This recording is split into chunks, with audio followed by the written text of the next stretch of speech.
You gotta understand something about us. Every one of us were the ones who came up with the idea. We had a t-shirt business. We bootlegged a bootleg. Unfortunately, it was illegal. The money rolled in fast. We mapped out escape routes around Fenway Park. I was never scared of running from cops. I've been doing it my whole life. We were rolling in money. We turned nothing into 10 grand in like 3 days. It wasn't safe in our houses.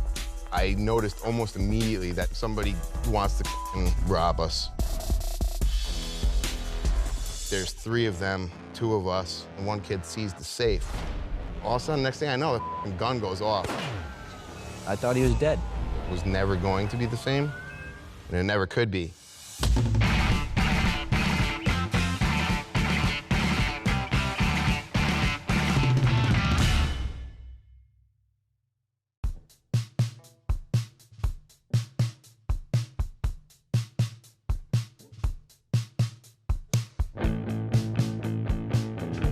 My name is Jamie Manza.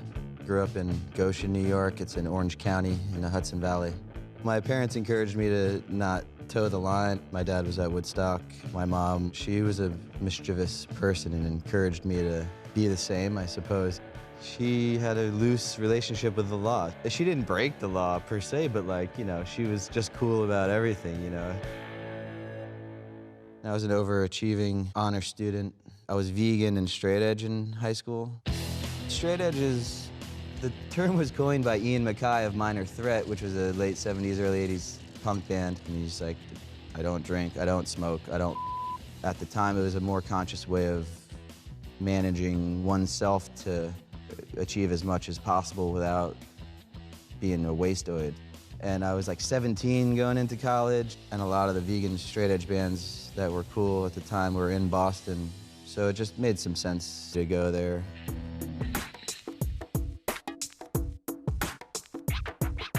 It started around like hardcore and poker. There was 4 of us, Ray, Todd, Rusty, and me. We were playing a lot of poker because we were straight edge. We didn't have anything better to do. Everybody kind of came together through music and skateboarding. Just having mutual friends in both of those mixes. A lot of my younger years I spent in Albany skating around. My brother was going to Northeastern, and that's how I ended up in Boston, is because my brother was already there. Todd was never straight edge, but he didn't drink or smoke weed when he was hanging out with me and Ray and Rusty. We became pretty good friends quick. Like, Jamie and I got to be pretty tight. Todd always had my back. Like, Todd was kind of like a big brother in a way. So he was like especially looking out for me. I always had this like drive for cash, always just kind of like in like a money grab kind of mode like my whole life. I think poker was like a way to speed up making money in a hustle situation, and it was fun, but I mean, it's hard to make money. To be 100% legit and make money, it's like, I was a used car salesman. Ray and Todd were selling Cokes and hot dogs in Fenway. It takes a special kind of person to be a vendor, the humility and all that. Guys are looking at you like you're an idiot. I'm like, buddy, like I made 200 bucks. You spent 200. Like, you know what I mean? I'm watching a baseball game. It's like, you know? I think it was like my freshman year in college.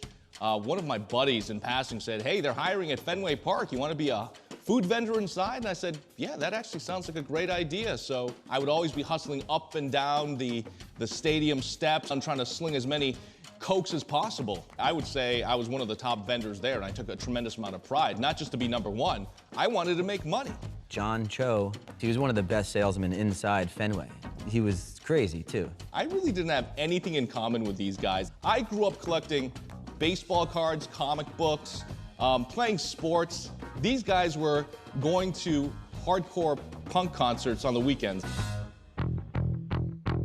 My first apartment was a few blocks from Fenway, and the energy of those fans truly was inspiring. Those people really cared. They lived for that team. It kind of rubbed off on me, and I got really into it. And just being that close to the park, you know, I just wanted to be there. When I moved to Boston, I didn't care about baseball. I pretended to care about the Yankees just to antagonize my Sox fan friends. I'm like one of the few guys on this crew that grew up in Boston. Todd's from New York, Jamie's from New York. You know, if you grew up in Boston, you were just taught to hate the Yankees. because we just couldn't beat them. And it was the most frustrating thing. Yeah, the late 90s, the Yankees were awesome. It was such an insane time in baseball. You had A-Rod, Nomar, and Jeter. It just like really felt like something hot and like alive at that time. Like the famous picture of Jason Varitek mushing A-Rod is like the whole thing in a nutshell, you know? Like they actually hated each other. People would just start chanting Yankees suck because that's the only thing that was in these people's brains, okay? They're Sullys. I don't know if that's like a universal term, but like apparently everyone's named Sullivan because they're all Irish. Oh my God, guy, you know, all those guys with the Nomar, hit the ball, all those fucking Sullivans. Like they missed work the next day, like brokenhearted, you know what I mean? I did it. I missed work like the one, and they're like, you really care about baseball that much? And I'm like, I guess so. I don't know if they're dumb or if they just like are passionate. During '99, I mean, the chant would happen. Yankees suck, Yankees suck, Yankees suck here, Yankees suck there, Yankees suck in the stadium, inside Fenway Park, Yankees suck outside, Yankees suck interrupting newscasts, Yankees suck on the radio. Yankees suck! Yankees suck! Yankees The suck! chant would break out on Newberry Street in front of Newberry Comics or something, or on a duck tour, or at a Dropkick Murphys concert. I'll never forget that night. It was freezing cold, and I'm selling ice cream. Yankees had just clinched the division, and you know, we're playing Toronto. We're not even in the playoffs, and everybody started chanting Yankees suck. I just remember just being like, these are some real fans. And I was like, man, we're selling the wrong shit. It was just a very simple idea, a Yankee Suck t-shirt.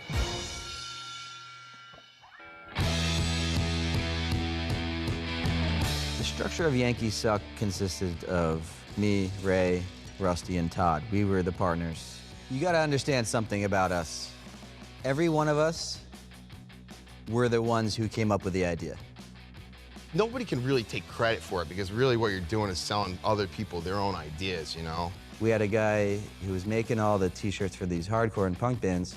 One of the dudes in 10 Yard Fight who put it on his shirt came up with the actual design, like the font. It wasn't like rocket science, because in the hardcore scene, like the style was the varsity font. So that athletic aesthetic made sense for what we were doing because we were segueing it into baseball. We bootlegged a bootleg. We wanted a shirt that people would wear in the stands and that the cameras would hit it and you'd see it. None of the four of us came up with that logo. It's kind of a moot point because ideas don't mean shit unless you do something about it. And there was 4 people who had the courage to do it. It was an opportunity of a lifetime. Ray approached me. He wanted to place the first order, and the guy was like, you know, you're gonna have to place an order for 1,000. And then Ray, he didn't want to potentially eat it. And I was like, I'll cover the cost of the shirts, no problem. You know, we got a week to pay the guy back or whatever. I think we invested $500 each, times 4 is $2,000 we started out with, however many shirts we could buy. And everyone's like, you're gonna eat those shirts. Those are gonna be sitting upstairs in the attic. You guys are idiots, like talking mad shit on us, right? And we're just like, all right, man, well, $500, what's the big deal? I remember reading Bill Gates' book at the time. The first like chapter or something is like, if your idea for a company is to sell t-shirts or something, you're a fucking idiot. We sold those 1,000 shirts in like a week. We'd hang our t-shirts on the fence over the Mass Pike and like set it up, you know? We had most of the stuff in bags so we could be mobile if we had to. I had this little Honda Civic and it would, yeah, had New York plates. People would come out and be like, oh, you're from New York, man. Like, what are you doing with New York plates? And I'd be like, this isn't my car, this thing. And I'd kick it so they wouldn't like, you know, stop giving me a hard time. There was guys selling shirts on the bridge before us. And there's like 5 or 6 of them, you know, and the one kid was kind of tall. He's probably like 6'2", whatever, you know. And he comes up to us and he's like, you know, you guys can't be here, man. And I remember like looking at Ray, nothing. Looking at Jamie, nothing. And I go, guess it's me. And I was like, what the are you gonna do about it? You know, like, you motherfucker, like, you know, what are you gonna do about it? Oh, I'm just saying, you know, like, this is kind of our thing. Off. Get the away from me. Never bothered us again. It wasn't long after that, we ordered 2,000 shirts. Sold those in a week. Then we ordered 4,000 shirts. Sold those in a week. We turned, you know, nothing into 10 grand in like 3 days. And we were like, man, why don't we do this earlier, you know? it was exponential. As many shirts as we could put on the street, basically, we sold. So we just kept ordering them. The numbers just kept going up. And every night it was just like 1, 2, 3, 4. 1, 2, 3, 4. 1, 2, 3, 4. And that, it took a long time to divide up. It was like a stack of money every night. Hundreds of shirts every night. And we decided to try to hire people who would sell more shirts. When this whole Yankee Suck thing started, the guys came up to me and said, "Hey, Cho, you're hustling inside. Why don't you come outside and sell these T-shirts?" And I was like, "Are these selling?" And they're like, "Oh my gosh, they've been flying." And I said, "Okay, why not?" And they hired me. Cho was so good at selling. He could, he could sell ice cream to Eskimos, Like, this dude was our best salesman. No matter where you put him, he'd sell 80, 90 shirts. It was crazy. I'd have $100 bills in my hands, and I was trying to make change, and I didn't know if I was losing money or giving money away. We paid people a 50% commission split. The classic white with blue Yankee Suck was $10. Say it cost us $3 to make, they would get $3, and we would get $3. High profit margin on these things. They were selling like hotcakes. We were making at least 1,000 to 2,000 a night each, That's at the beginning. Cops didn't know the deal. They'd be down there and like see people doing things that looked illegal because of the energy we'd generate. Like, I would get a gathering, because I can only sell a shirt so fast, count and change, finding the size people wanted. So there'd be a queue of people. So cops would see the commotion, and I got arrested. He spoke a lot with his fists. I considered him the enforcer. I guess I just was always like the first person to react when shit went down, and shit went down often.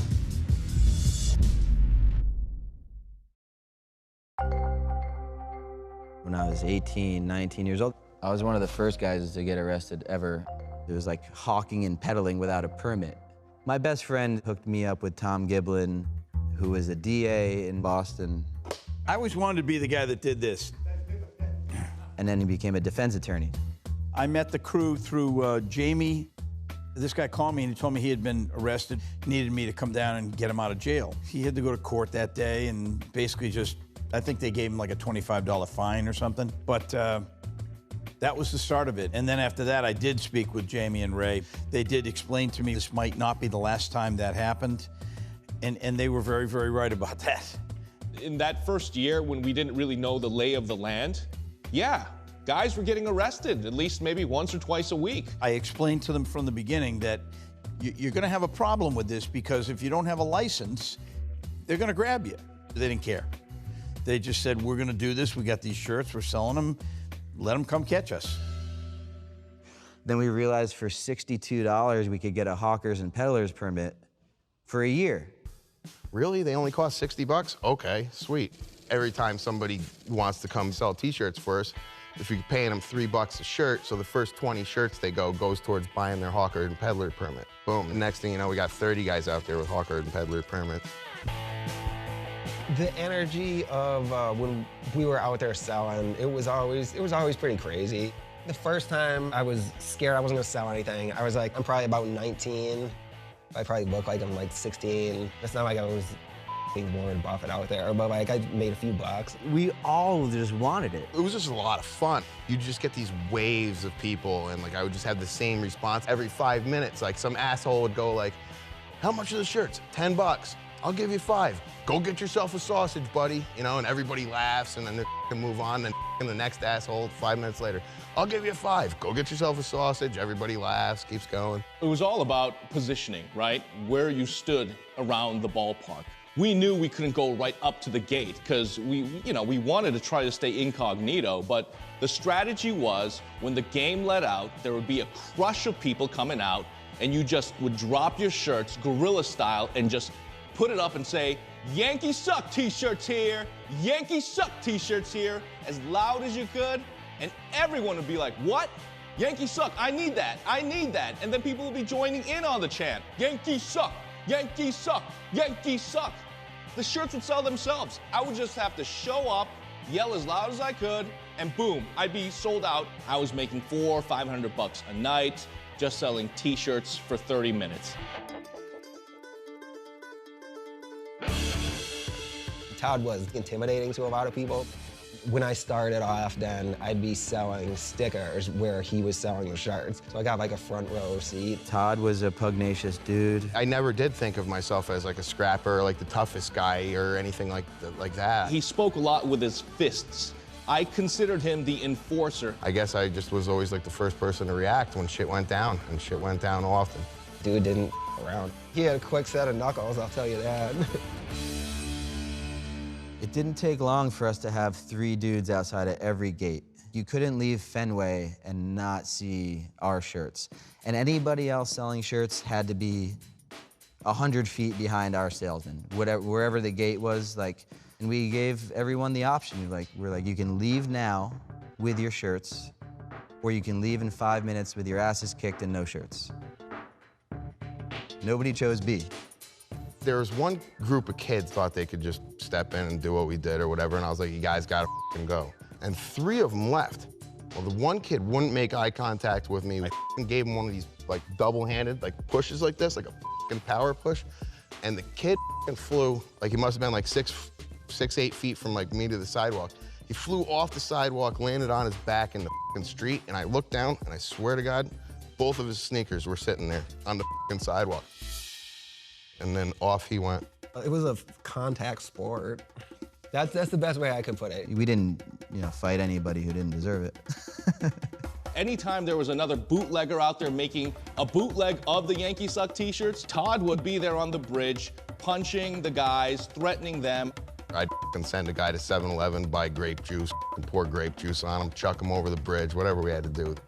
I'm looking over my shoulder, and I see a bunch of t-shirts raining down over the Mass Turnpike. I don't know if they told you about that one guy, like, looked like Hulk Hogan. He had, like, this, like, white tank top on, he's all f***ing drunk, and he's like, I'll give you $5. And I'm like, nope, 10. I'll give you $5. And he wouldn't get out of my face, so I can't sell shirts, and he's drunk as shit and everything. And I remember I punched him, and, he f***ing grabs me, and $5, and I'm fighting with him. It was like a 20-minute longer just pounding on this guy. He would not go down, would not leave. Still wanted the shirt for $5. Now, those guys notice, and they come over. Ray comes over. I think Chris hit him with a f***ing bat. This guy would not go down.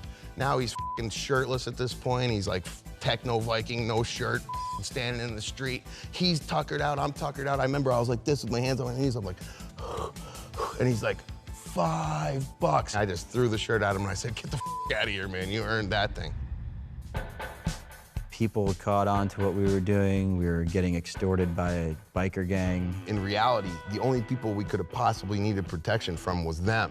These guys being the Neanderthals that they are or whatever, they were like, I'll tell you what, we're gonna take care of you. We'll make sure nobody f***s with you for $200 a game. I'm like, f***ing deal. Dildos had no idea how much money we were making. $200 a game. You mean 20 t-shirts? Here you go. Now my guys can focus on selling shirts instead of fighting. You guys go get arrested. The worst thing that happened to us was going to a game, running out of t-shirts, and not knowing how to reload. The problem was, Ray and the crew couldn't send the cash fast enough to the t-shirt makers. And time is money. We needed these t-shirts immediately. So Ray, Todd, and the guys decided, you know what, we've got to invest in our own printing press. So it took us a year to gear up to make the shirts ourselves. We spent $2 grand on some equipment, a 6-armed press, a belt dryer, flash dryer, the exposure table. So we got the warehouse. And we were paying like $1,500 a month for 4,000 square feet. And boom, just like that, we had a t-shirt business right in our own backyard. It's just kind of like shirt goes down, press on there of the design, squeegee the ink back and forth, and then put it in a dryer and it's done. The first time we were printing shirts or whatever, like Ray's got a screen that, had already been printed by the last guy before we even knew how to make screens. And he just wants to go. I wanted to get like gloves and everything else or whatever. So he just like throws a screen on there and I'm like, dude, I don't want to get ink all over me. And he's like, I f***ing do. And 10 minutes later, he's covered in ink. There'd be a blue thumbprint on a run of 72 shirts. It's like, dude, you don't see there's f***ing ink on your thumb? It was just like a little print or like little crooked design or things. They would still get sold because then otherwise we're just wasting the shirt. We'd pay our friends essentially like way too much money to smoke weed and screen our shirts, I definitely did like the majority of the printing and whatnot. The first batch, I remember I was wearing one, and the ink was bleeding. I was like, what is going on? Some of them would wash off, so it was kind of good to have that happen because people would have to buy new ones. They'd be like, oh, my shirt, ink washed off. We're like, buy another one. I saw this woman come out, and she had like a couple bodyguards with her and everything else. She's wearing like, you know, like a business suit. She walked up to me, and I'm like, I'm busted.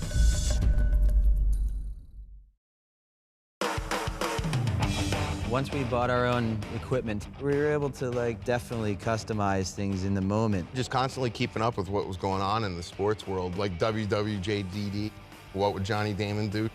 That was a top seller. We were selling those all year. We had a Nomar shirt, and on the back it had number 5, and it said Nomah, Nomah, spelled N-O-M-A-H, Nomah. to represent the Boston accent. And the fans would tell you what they want, you know? Like, they'd be like, you should make ones that say Jeter Swallows. All right, buddy, you're right. You're selling them their own ideas. Crack rocks for jocks, I call them. And our best, most offensive shirt had Yankee Suck on the front, number 2 on the back, with Jeter Swallows over the number, and those were $20 shirts. We doubled our money on those. We had another one that said Yankee Suck on the front, and on the back we listed the entire roster. Knobloch sucks, Paul O'Neill sucks, Joe Torre sucks, George Steinbrenner sucks, Don Zimmer sucks, ... and Jeter Swallows. It didn't take us long to go from Fenway to the Fleet Center, the Garden. It was another Fenway. I mean, between the Celtics and the Bruins, there's 80 home games. Like, my favorite shirt, for example, was that PJ Stock crew one. He was that Boston Bruin. He's a hooligan. He's like 5'8", 5'9". ESPN like slowed it down. He threw like 62 punches in 60 seconds, like some impossible number. So the next day we had like the gold on black PJ Stock crew with ass kicker 42 on the back. We must have sold 300 in the first night. It was insane. Needless to say, this was like a perfect product for Bruins fans. That was our bread and butter in the winters. On this one night, I was selling the shirts out there at a Bruins game, and I saw this woman come out, and she had like a couple bodyguards with her and everything else. She's wearing like, you know, like a business suit. But she walked up to me, and I'm like, I'm busted. She was like, hi, yeah, I'm PJ Stock's agent. I'd like to buy like some shirts from you for him and his family or whatever. And I was like, sweet. Yeah, she bought like 30 shirts, and I was like, I think I gave her like a discount. But yeah, he bought his own shirts off me, and I thought for sure I was getting busted at that time. Code enforcement was on us pretty much every day. Even though we had permits, if they wanted us to not sell shirts, they would find a reason to bust us. Like occupying sidewalk space was something, obstructing pedestrian traffic. Like we couldn't sell before 8 o'clock because of some restrictions around Fenway. We always had a couple guys out pregame, but they'd always get picked up. The main dude who was responsible for chasing us down was like 350 pounds. They'd round them up, like, you know, 5 or 6 of them, and I would literally be walking away going, you guys are stupid, just run. Look how fat that guy is, just beat it. One time he just like, get in the car. He drove me around the corner and he's like, you know what? You guys are really pissing me off. We can't seem to catch you. I'm like, no shit, bro. We're gonna sell these t-shirts no matter what you do. To avoid getting arrested, you gotta stay 2-3 steps ahead. We mapped out escape routes around Fenway Park. I learned very quickly, drop and run. We had to be discreet because the souvenir shops would call the cops on us because we were underselling them and they couldn't sell Yankee Suck t-shirts. Because everything we were doing was borderline legal, setbacks did affect us. The worst thing was they'd confiscate the shirts and then we'd never see them again. It's crime at its most wonderful element.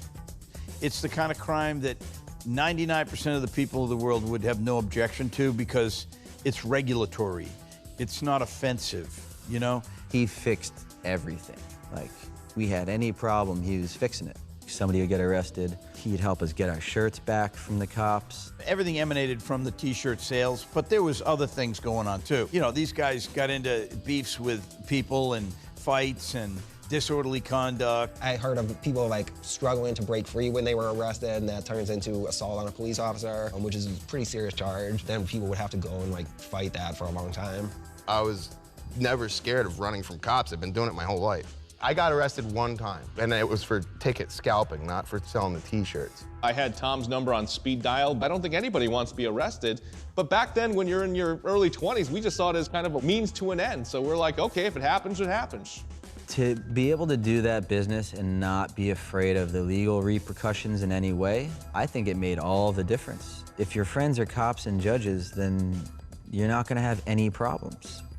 I got to know many of the cops who became friends of mine. And I remember one time being in a police station, and this guy said to me, hey, can you get me a couple of Yankees Suck shirts? Now we know we've made it when the cops are asking for our goods too.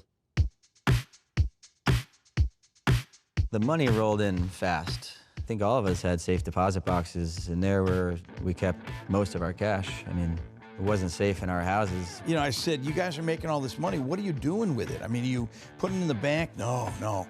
I said, well, what are you doing? Do you keep it in a box? And he said, several boxes. And I think this was really the first time all of us recognized, oh my gosh, this is what it's like to have money. We were wearing like new sneakers, new wind pants, new chains. I bought a Breitling when I was 19, like a $1,200 watch. And then I ended up buying a Rolex a year later when I was 20. Like cargo shorts going into this fine watch dealer. I had a grip of 20s. Here's 1,000.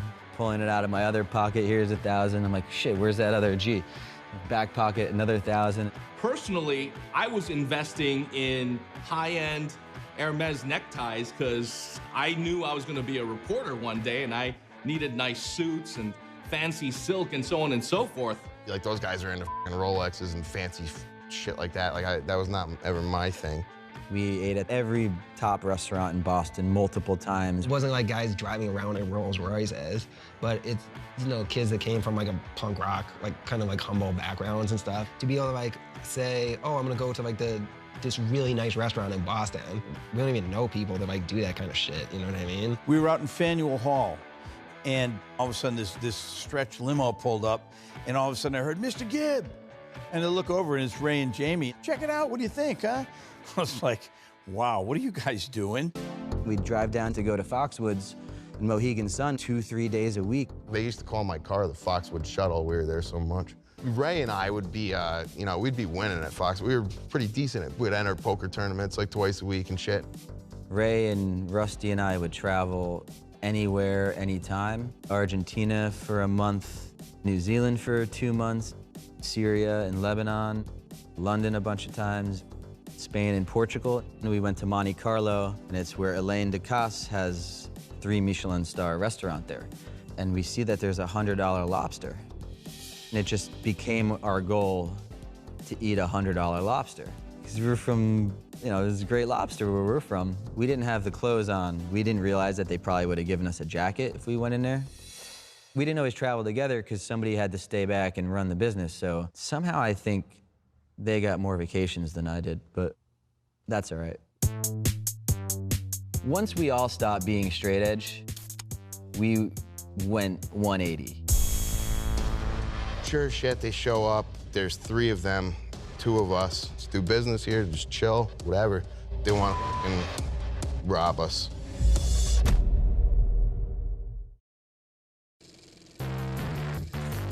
It was a couple years in, and we weren't straight edge anymore. And, you know, we were drinking and smoking weed like every day, every night. All of us were teenagers. Todd might have been 20. We had this sort of infamous place, 38 Calumet Street. 5 or 6 of us lived there in a 5-bedroom. Not counting the dude on the couch, like, that was a shitty flop house. I lived with the guys. I don't want to judge, but in their free time, there was a lot of, you know, drinking and drugs, and I didn't partake in any of that stuff, but oh man, there were some debaucherous things happening there. 38 Calumet turned into essentially a drug den. They had a party there one night that I was invited to, and even though I was single and I was available to do that, because of what I was seeing and what was going on there, it was just not a good idea for me to be mingling with these guys that I might be representing in the morning. At the time, it was one of the most rundown neighborhoods. I paid $150 a month in rent for essentially a closet. My favorite part was dumping all the money out on the dining room table and counting thousands and thousands and thousands of dollars. Poker night was there. That would happen like 3 nights a week. We lifted up that couch at 38 Calumet, when we moved out, there was like total a whole pizza, 73 lighters, like 2/8 of weed, just like stuff get kicked under there, and no one cleaned that place once. I don't know how you could live there. I was scared to pee in that place, you know? Like, I moved in there, and once the sink got full of dishes, it just stayed full of dishes for the rest of the time. It was a good vibe in the house. It was a good vibe. I think everyone was making some bad decisions in that era. Everybody had chosen like their own kind of like way to enjoy, like when we have days off or the Sox were out of town or whatever. Well, we started something called the MCU, the Mobile Crime Unit. And our theory was people in the suburbs are not subjected to crime, so they're gonna be vulnerable or whatever, so we'll just bring it to them. We would just go out to the suburbs and just steal cars, steal credit cards, just maniacs. Can't believe some of the shit we did. It wasn't about the money. We were rolling in money. The experience was very addictive. It was like the adrenaline would be flowing. We were more insane outside of Fenway than we were inside. I had like a Cannondale bike. I spent like $600 on it to buy a mountain bike, like a dildo. And somebody stole it, and that pissed me off. So I was like, that's it. People would just lock them up like idiots. Like, you know, one bike's got a U-lock on it, but it's attached to a signpost. There's no sign at the top, so just take the bike and throw it up in the air. My bike. If you went into my house or whatever, there's like 30 bikes just like hanging all over the place. Like I like stole them all back, you know? We would go to places that sold computers. One of us would be standing in line. We'd buy like some CD rewritables or whatever. And the other two of us would just walk out with computers. And the theory was, if anybody stopped them or something went off at the door or whatever, I'd be like, hey, idiots, I didn't even pay for the thing yet. Well, nobody ever stopped us. So computer after computer went out the door. Horrible. We were horrible. The Mobile Crime Unit, MCU, yep. You know, then you get into some deeper stuff, like when I was a little bit older, selling weed and shit like that. Todd had the ability to find pounds of weed and sell them. So Todd had an opportunity to sell a bunch of weed. Our next door neighbor set him up with the purchaser. It was like a big deal. It was like 25 G's. I was like nervous about it because they asked for like 1 at first and then they upped it to 5 pounds of weed. And I was thinking like, that sounds sketchy. And I said to him, I go, dude, I don't feel good about this shit. I said, okay, let's go get shot up then. That's exactly what I said. Sure as shit, they show up. There's 3 of them. 2 of us. Let's do business here, just chill, whatever. They want to rob us. So they went to duct tape us. They had my friend duct taped. He's like kneeling down in like the closet. They had an Uzi to his head. While they were trying to duct tape me, they had me flat on my stomach and trying to duct tape my hands. I'm struggling. I'm going, come on, motherfucker. I wouldn't let them duct tape me very good. They had taken the pot, whatever. The one kid's like, got it in the bag. They're ready to bounce out, and the one kid sees the safe. I had a safe in my room where I'd keep the Yankee Suck money. So he's like, get off him, make him open the safe. As soon as he gets off me, I like broke out of the duct tape, just anger, adrenaline, whatever. Broke out of the duct tape, and I walked over, and I'm like, just don't do this. Kid's like, open the safe, and I said, I can't open the safe. I don't have the key. Lie. All of a sudden, next thing I know, the gun goes off. Look, at the end of the day, that was probably one of the main reasons for this Yankee Suck empire to crumble.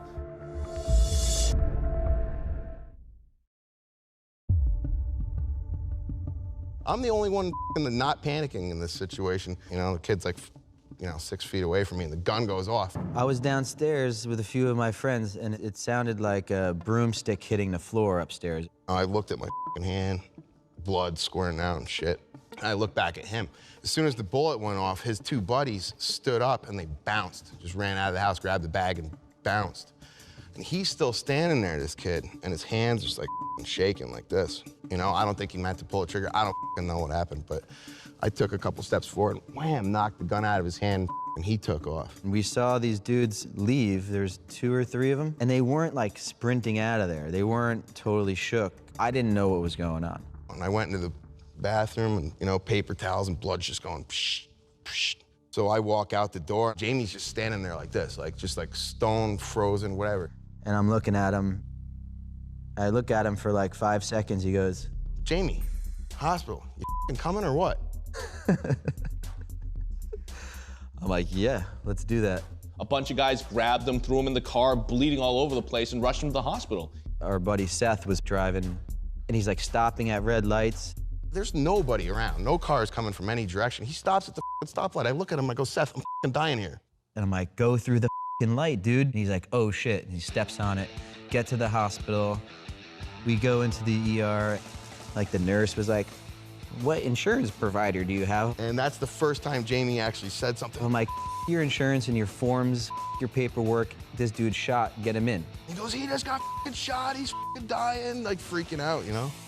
Todd was my best friend. We were like brothers. I thought he was dead. And so they come out, a bunch of doctors grab me and everything else. When I left him on the gurney and they took him into the OR, I thought he was gonna die. I didn't know he was gonna come out. This is the worst feeling I've ever felt, still.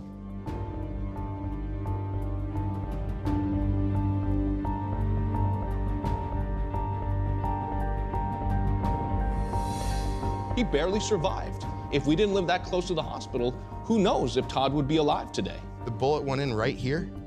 If you look like, if you're close to me, it looks like a dimple if I make this weird, face. The bullet went in right here, and I didn't chip a tooth. It missed my jawbone. And Todd, he thanked me for saving his life because the doctor said 2 more minutes and he would have been dead. The bullet was stuck in his carotid artery. And this scar is from, the doctors opened my neck up. And then like the homicide detective comes up and he's like asking everyone a lot of questions. And I said I thought Todd was playing video games upstairs with these guys. We knew better. Nobody said shit. Like when the cops came in after I got shot, they're like, what the are all these bikes doing here? And I was like, yeah, I collect them. Hubris. Todd got shot because of hubris, I think it really made him reassess his own life and the way he was living, and he was not headed in the right direction. People are like, man, you're so lucky. And I'm like, isn't lucky not getting shot in the first place? You know what I mean? What the lucky? After I got shot, the hardest part for me was when I got out of the hospital, I just wanted everything to go back to normal. I noticed almost immediately that it was never going to be the same, and it never could be. When I got home to that house, where I had gotten shot, which was like the most fun place on earth for a lot of people, like it just had this dark, hollow feeling to it. All the other roommates moved out. They were pissed at Todd for putting them in a dangerous situation. And all the guys that lived there, they had all made plans to move out that didn't include me. Jamie really stuck by my side. We went and got a place together. It hit him harder than just the shot. He was depressed after. I did everything I could to be there for him, but I tried to explain to him that there's no better way to get street cred than to get shot in the face and survive. That's like the best street cred ever. That's better than going to jail.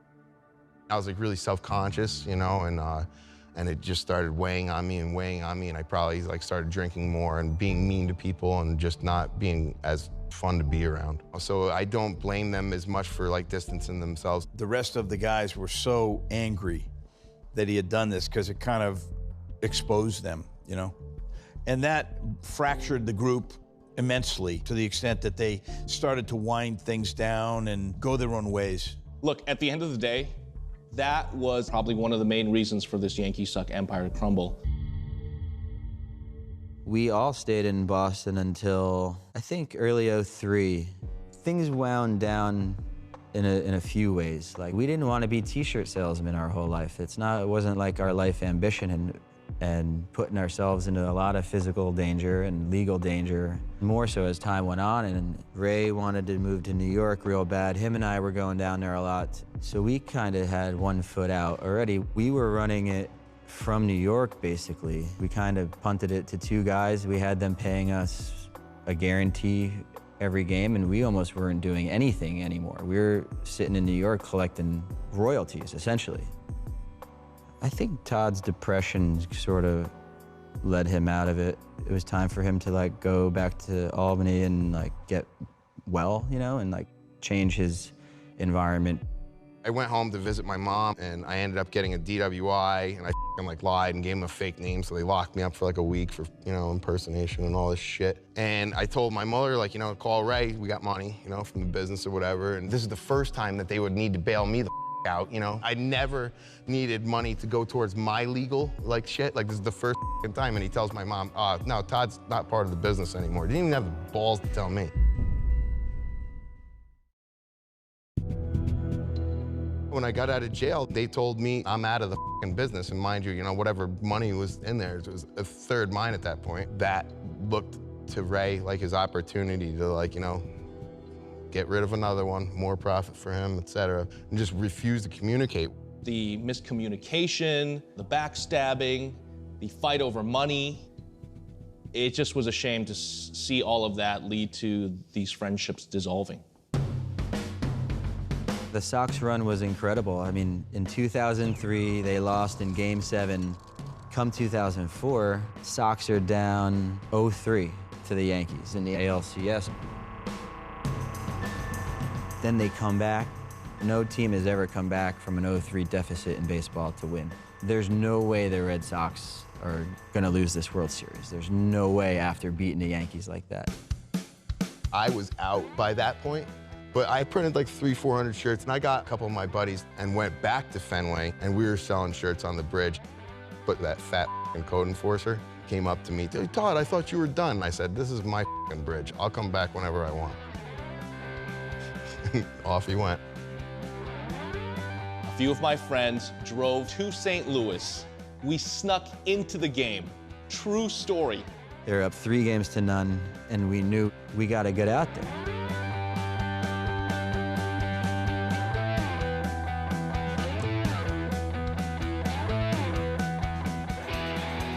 Once that final out was made, Ray jumps onto the field.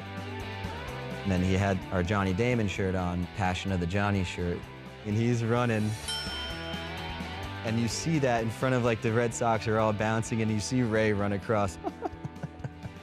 It was just the most glorious shit. I brought Yankee Suck t-shirts to the World Series because I knew if they won, I was going to hold up that Yankee Suck t-shirt proudly, and that's what I did. For the Red Sox to win that was a huge relief for the entire region of New England. We were psyched. I mean, we couldn't have been more psyched. We were sort of living for that moment also, but we knew it was gonna really set back our business. Once you break an 86-year curse, you're not the underdogs anymore. Hating on the Yankees lost its shine. You have this sense when things are going that well that, like, it's never gonna end, and when it does, the pure just enjoyment and, like, the adrenaline and thrill ride was kind of over. When the Red Sox won, MLB was really interested in cleaning up Fenway Park. They wanted it to be a family-friendly place. They like to protect their branding. They like to protect their image. We brought a vibe that sort of just shook the outside of the park a little bit, and I think they were ready for us to move on. And I think these guys were all, at that point, they collectively realized, you know what, this isn't for us. We don't want to do this. And so they got out. I wouldn't trade it. I would definitely do it all again. We were a household name. Unfortunately, it was the Sucks guys. Oh, it was a blast, right up until I got shot. That was a different kind of blast. Looking back now, it wasn't even about the money. It was the friendships. Meeting all these different guys from different walks of life. Hardcore punk guys I would never be hanging out with, seeing, experiencing so many things because we all had this one thing in common. Yankees suck. I love what I'm doing now. I'm working with a Michelin star chef a couple days a week, and now I'm making buildings out of cob, which is sand, clay, and straw mixed together. Jesus, I don't know what he's doing. He's, like, building shit out of mud. He was asking me, like, some building questions because he knows I'm in construction. And I'm like, I don't know, I would use concrete like a normal human. This is a rare one. This is probably a collector's item. You didn't see this font on sweatshirts that often. I'm hoping their kids do the same thing they did, and I'm still practicing law, because I'd be happy to represent the next generation of Yankees Sucks people.